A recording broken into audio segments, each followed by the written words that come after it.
What the freak did we just see? I don't know.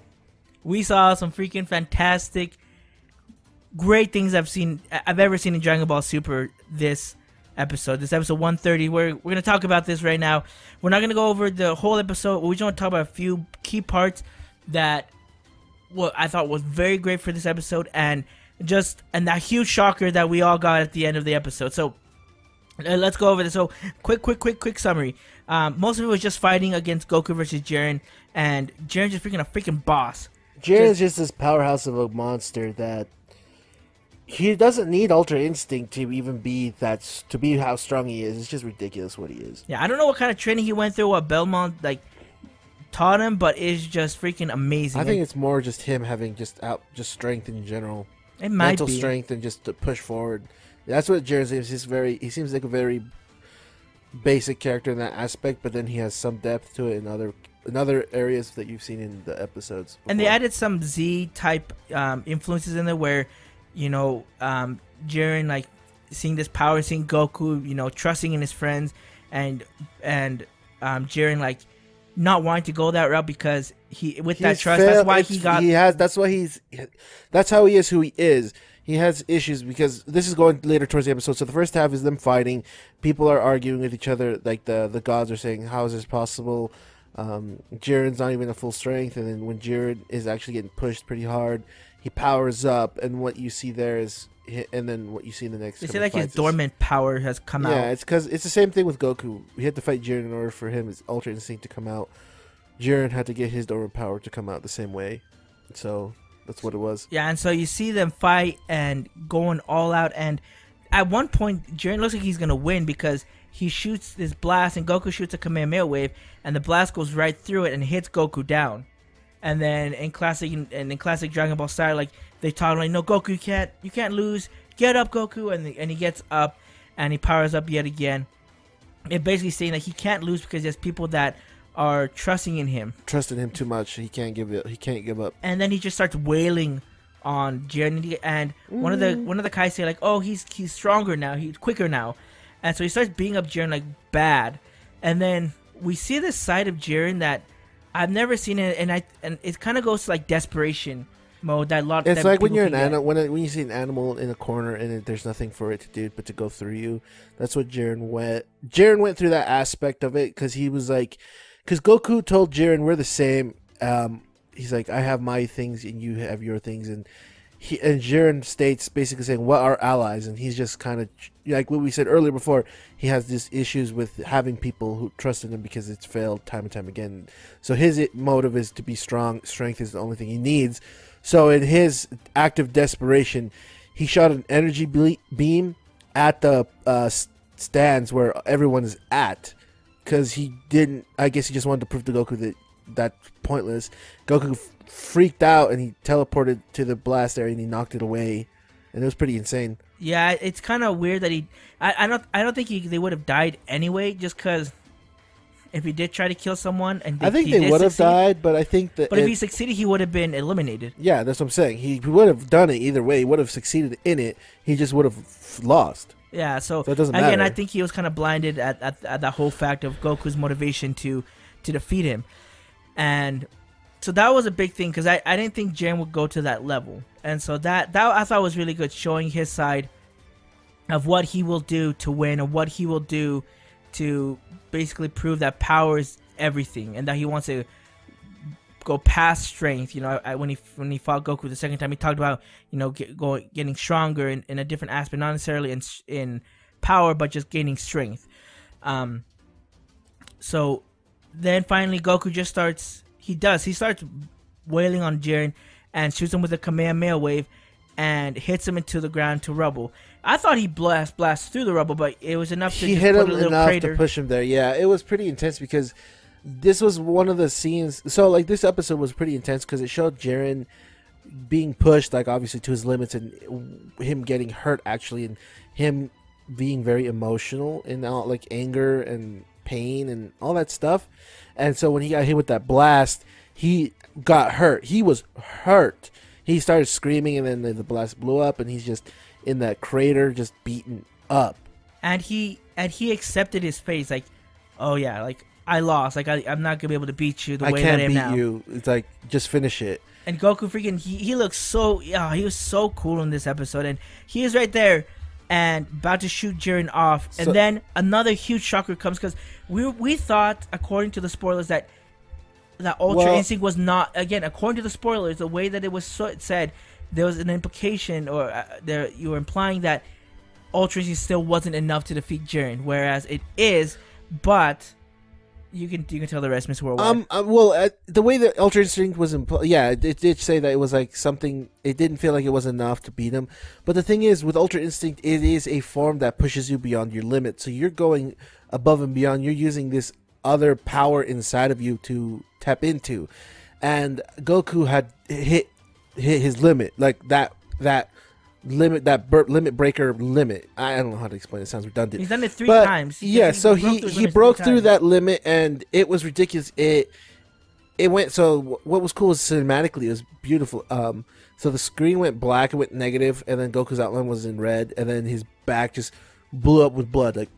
But since it was negative, well, it was blood. You could tell it was blood. It's just they had to, since it's for the kids, you can't show that. Right, yeah. So it went negative, and then it showed blood exploding everywhere from him, and then when it came out... It looked like energy as well, like, or something like dark electricity or energy was coming out of him. Like he was in intense when pain. that happened, he fell, and then it was more so like... So, you know when he fought Hit, and then his muscles started spasming, and it was kind of like sparks were coming. It's the same concept, I think, but it's just more intense because it's the limit breaker. So he was being shocked. It was like he's literally being like electrocuted within his own body, and he's like passing out. And then when that happens, Belmond tells Jiren, this is your moment. Take him out now. And so like that happens. So Jiren's he shoots a blast to shoot him out. First before that, we want to go too much into information though, don't we? Right. I thought we were no. We were through. going to talk more. This is the last part that I did want to talk more about. Okay. Is this part? Jiren he hesitates on it, and he's a guy. He's a warrior in all he's a guy manners. that likes to fight, and he's like, if I win with strength, then that's because I won with my own strength. Whereas this one, he's winning on a fluke. He's winning because Goku's time basically ran out on Ultra Instinct, and that he can't come back from this. And so he's like, I'm sorry, like I don't want to win this way, but you'll always be in my memory. He says, I'm sorry. He's like, but I'll always keep you in my memory. So he shoots a blast at Goku, shooting him out. And then this is when it gets all like WTF, what's going on, everything. So it's not a blast. It looks like air. Like, fast moving air hitting. That's push. It was a force of some kind, and Goku gets force pushed. I guess let's go Star Wars. He lands into a floating platform, and he's there unconscious. And then you see Frieza in his golden form, and they're like, "Oh, Frieza's still here." And then all of a sudden, to his left of him you see 17 popping out of a crater, out of rubbles, and you're like, 17's a lot. And that's when everybody just started losing it. Like, what is going on? It was, I don't know. It was crazy, but. To be fair, this was a huge shocker. Like no one thought that he survived because we all assumed that he died because he used all of his energy to push it out. But we've talked about he has infinite amounts of energy, so we don't know what energy he used or what happened to him during that time. But what I'm thinking is he used enough energy to stop the blast that Jiren shot to Goku and Vegeta, and that he was just in rubble and just unconscious for a bit. And the reason that we all thought he was dead was because you can't sense his life force. Like 18 can't sense it. At least I don't think she can. And everyone else can't either. I don't know. And to be fair, it's weird because then the gods got tricked. But then since they pressed on the god pad, they pressed on his face, so that means he's not in the fight. So I think he technically would be disqualified for the next. I don't think so. If they can't see him or anything, and they can't. I mean, obviously they can trick him, but I'm just saying. If he's out, he's out. It doesn't matter if he's hiding or not. That's just what I see it as. But it's up to them. It's up to the writers, whatever. That's what I'm saying. No, I don't think that, because look at the Omni King. Like, he can do anything that he wants. Like, if he sees that he actually wasn't rung out, they're like, oh, yeah, but he doesn't like. I don't think he likes to be tricked. I'm just saying if he doesn't like to be tricked, it's not trick. How is it a trick? I don't know. It doesn't matter. It doesn't matter. If he's buried in rubble, how is that a trick? He doesn't know he's unconscious, right? Because Frieza was somewhere unconscious, and we didn't know. Well, we knew Frieza wasn't out and he wasn't dead. But we also weren't confirmed that he was dead. Like with 17, like I said, there's no one that can sense his energy. I mean, granted, like the writers, like, or the Omni King probably could find out if he was alive or not, and even the what's his name, Dai Shinkan said like, oh, if he killed himself, then Jiren is still fine because he's not the one that did it. So I said I don't think it's really a trick. I think kind of like the same thing with Frieza, but with Frieza you actually saw, like, you always saw him somewhere laying. That they were trying to keep this a secret because it wasn't revealed in any of the spoilers. Yeah, in the spoilers, it did say that Frieza was there in a sense. They were saying somebody is here in, oh yeah, they did. The final warrior is here, or one of the warriors here to defend, and so everyone implied because of Frieza, because we all thought 17 was gone at that moment. So it's just pretty intense. This is a pretty interesting episode. Animation was beautiful. It was the guy. It wasn't the same dude who did the Vegeta one. I think it was a dude that stepped up from him. So there were scenes that were ridiculous. So ridiculous. It was good. It was beautiful. And now for next week, the final episode of Dragon Ball Super. It looks amazing. I can't remember his name, the animator, but it's the top-notch animator that did all the big fights in Dragon Ball Super. And now we see Vegeta fight, not Vegeta, so we saw Frieza fighting, and he looks cool. He looks like he did like his little attack that he does in Dragon Ball Z when he fights Goku for the first time, where he dives, but he's diving up this time the way that he looks. And you see 17 fighting, you see Jiren going all out, and then we're obviously going to see Goku fight at one point.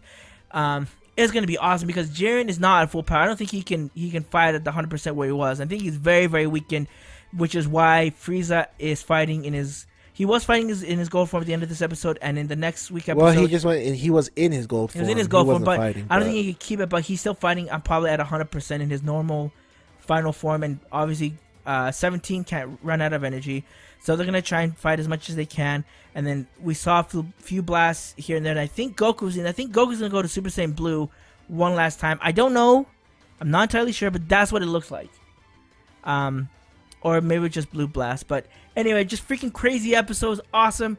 Not a lot of dialogue, just a lot of cool stuff. You see Goku jumping on freaking Ki Blast and jumping off of it. I mean, just crazy stuff. I love it. I love this shonen. Just amazing. So let us know what you thought about this video. Give us a like. Follow us on YouTube and on Podomatic at Chibino Podcast. This is David the Smash Fan. Mr. Worldwide. And this is Chibino Podcast.